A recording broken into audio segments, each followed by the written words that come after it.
Hey-up. So once again, we're carrying on with the House of Doom Quadrilogy, but we're moving away from Fulci this week, and we're taking a look at the House of Lost Souls. Now this is a 1989 Italian horror film, surprise surprise, directed by Umberto Lenzi, who you may recognise from directing Eaten Alive, which we covered in episode 9, and Ghost House, which we covered in episode 23, and if memory serves, I enjoyed both of these. I remember enjoying Ghost House, I remember thinking that was a lot of fun. Eaten Alive, I think I got on with. So hopefully, that'll carry on with this one. There's really not much information about this knocking about online. And the same can be said for a lot of the Houses of Doom films, honestly. I guess they just weren't very well documented because they were made for TV. Kevin, you swear up and down that the bad weather doesn't start till the end of November? Even Irishmen are wrong once in a while. What do you say we get together later? I'm too tired. And there's something else. What? I don't like the face of that man. There's one thing I find perplexing. Have you taken a good look around? Have you seen the state this motel is in? Let's investigate the telephone.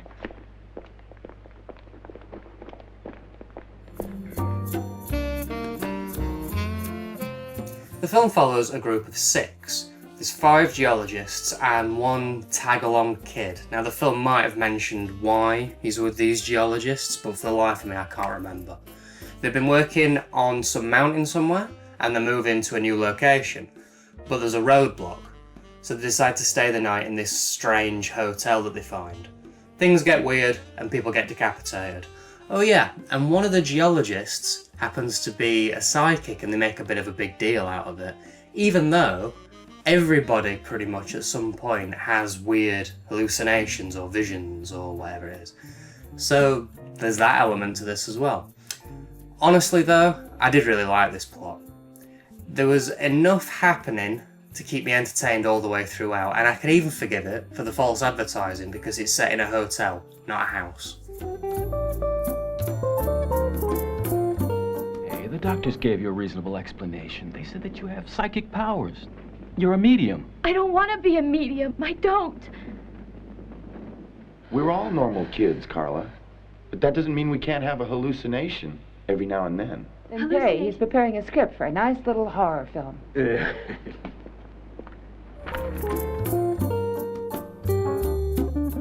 For once, the characters aren't all arseholes. They're dumb, sure, but they're the most likeable bunch of characters I've seen in a Vipco film recently. There's some silly lines and some weird dubbing, but it never falls into the awful category. It's always just amusing and entertaining. And we also get another weird kid. I don't know what it is about this half of the Vipco reviews, but we've had a lot of weird kids recently. One fantastic point about this film is definitely its pacing. I rarely got bored because it keeps moving and enough is definitely happening that I was engaged throughout. Touring? We're geology students. I'm not, they are. Have you ever heard of the calcareous Paleolithic formations of the Reddish Alps around here? Paleo, huh? Oh, for a Pepsi and a hamburger slathered in mustard, ketchup, mayo, and pickles. Wow, what a meal, kids. We get all kinds of monsters in this. Zombies, ghosts, killer washing machines, and that's just to name a few. So the variety is really good here. I was expecting a little bit more from the gore. It's quite tame.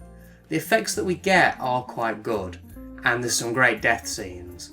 Not sure if it's cut though, or it might just be tamer than I was expecting because again it's made for TV. Who knows? The cinematography is pretty standard, but the set is really good. I love what they did with the hotel, even if it's not a house.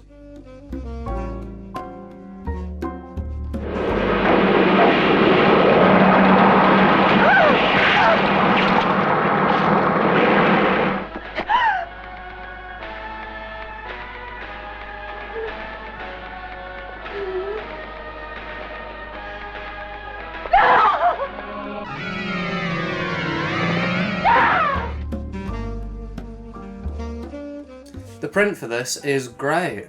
Very clear audio and very clear visuals. It might be one of the best ones that I've seen. in this half, maybe. Apart from one little thing that I did notice, it's very short, but it sounds like it's an issue with the dubbing. It sounds to me like they layered in the dubbing twice. Either that or there's somebody talking in the background. But you get a sort of a weird overlap in the voice. I'll show the clip. It's only very short, so I might end up showing it twice. I can't remember how long it is now. But it's just a weird little thing that I spotted. And what do we get on the disc?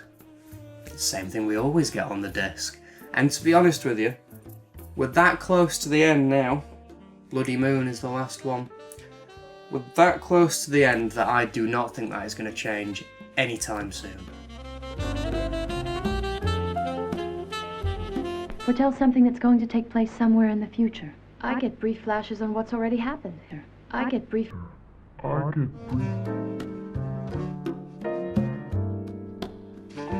Now let's look at the case. It's pretty good, sums it up well, and it's to the point with no errors. This bit here though is a little bit weird. I wouldn't say this film is scary in the slightest. And the mental out of your tree part would have suited something like Zombie Dead a hell of a lot better, I think. Overall then, this was a lot of fun. It was engaging and it made me laugh quite a few times. I'd say this would be perfect for a stupid movie night in with friends.